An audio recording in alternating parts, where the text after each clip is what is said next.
A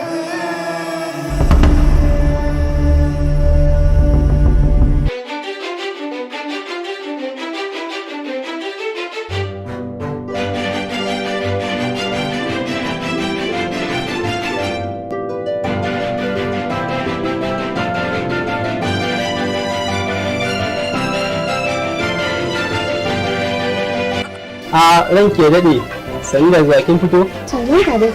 Sani da zuwa ya gida. Lafiya ƙalau. Wani gaishe ne mana wani gani lafiya? Ko kina mana kallon wasu marasu ilimi ne? Na ji kuna batun wani ilimi. Tambaya kwaya ɗaya zan muku duk wanda ya ce shi zai samu soyayya na. Cikin musulunci guda nawa ne? A ni ne zan fara dakata. Ni ne zan fara faɗa. Ina jin ka. Amma kin zo kina kula irin waɗannan jifa wannan haɗin bauta wannan jikayen da ya sa duwa big guy song suwagu iya wanka shika-shikan musulunci no. Baya 71 ne.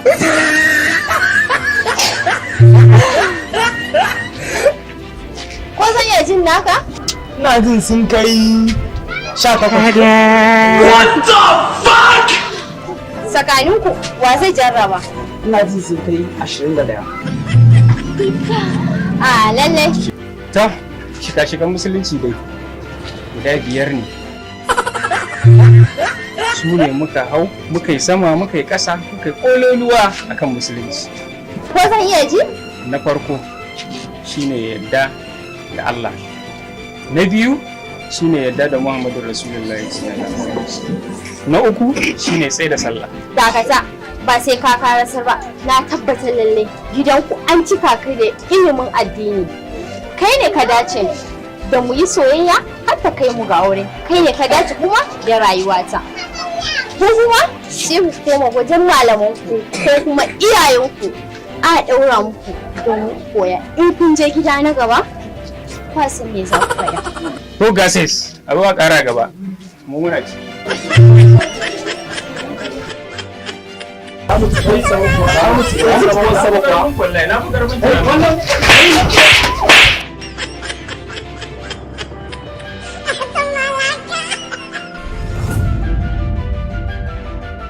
Sunana Ibrahim Bawiya, jarumi a masana'antar Kannywood.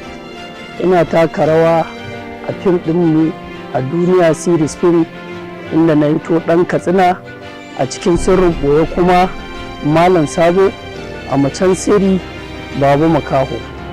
Muna yi muku tallan wannan gidan TV namu mai suna Ana Dariya Hausa TV. Ku mana laikin, ku danna mana ƙararra, ku subscribe. Na gode da gani naku ɗan Katsina a duniya.